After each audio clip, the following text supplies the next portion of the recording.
नमस्कार, आप देख रहे हैं द बिहार टॉप। मैं हूं आदेशपुरी। बिहार में 2 चरणों में लाखों लाख की संख्या में शिक्षकों की बहाली हुई। टीआरई 1 और टीआरई 2 करके परीक्षा बीपीएससी के द्वारा लिया गया और दोनों परीक्षाओं में 1-1 लाख से अधिक शिक्षकों का चयन बीपीएससी के द्वारा किया गया।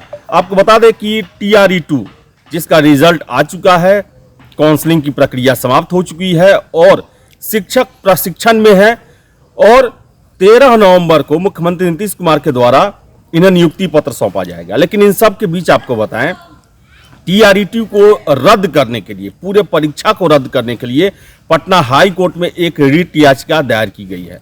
रिट में कहा गया है कि भाषा का पेपर जो अनिवार्य था उसमें कुछ प्रॉब्लम आए, जिसके आधार पर जो है ये रिट याचिका दायर की गई है कि पूरी परीक्षा प्रक्रिया को रद्द करके नए सिरे से परीक्षा ली जाए। जो खबरें निकल के आ रही हैं वो आपको हम बता दें कि पटना हाई कोर्ट में राज्य के विद्यालयों में 69,706 पदों पर शिक्षकों की नियुक्ति के लिए ली गई पूरी परीक्षाओं को निरस्त करने हेतु एक रिट याचिका दायर की गई है। मोहम्मद हसन रेजा द्वारा यह याचिका दायर की गई है। याचिका के जरिए 4 नवंबर 2023 को जारी अधिसूचना 27/2023 के संदर्भ में ली गई परीक्षाओं को रद्द करते हुए फिर से परीक्षा लेने के लिए आदेश देने का आग्रह किया गया है। याचिकाकर्ता का कहना है कि अधिसूचना में यह भी उल्लेख किया गया था कि भाग 1 यानी कि भाषा योग्यता अंग्रेजी, हिंदी, उर्दू बांग्ला के लिए प्रत्येक अभ्यर्थी के लिए 30% अंक प्राप्त करना अनिवार्य था।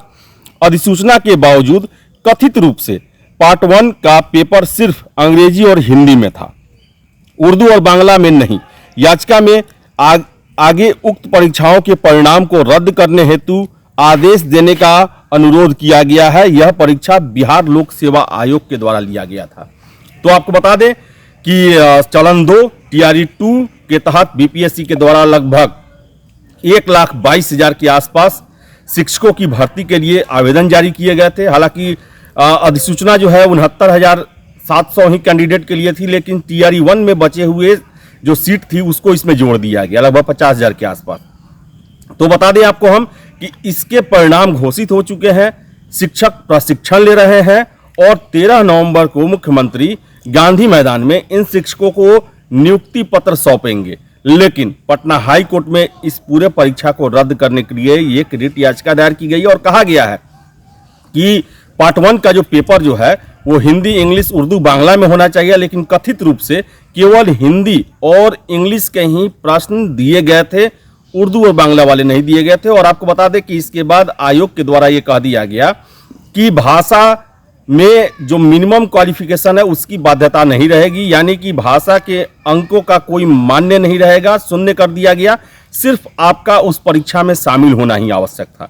तो देखिए क्या होता है। पटना हाई कोर्ट में द्वितीय चरण के शिक्षक बहाली को रद्द करने के लिए याचिका दायर की गई है। मोहम्मद हसन रेजा के द्वारा ये याचिका दायर की गई है। फिलहाल इस वीडियो में इतना ही। वीडियो पसंद है लाइक शेयर करें, हमारे चैनल द बिहार टॉप को सब्सक्राइब जरूर कर लें। धन्यवाद।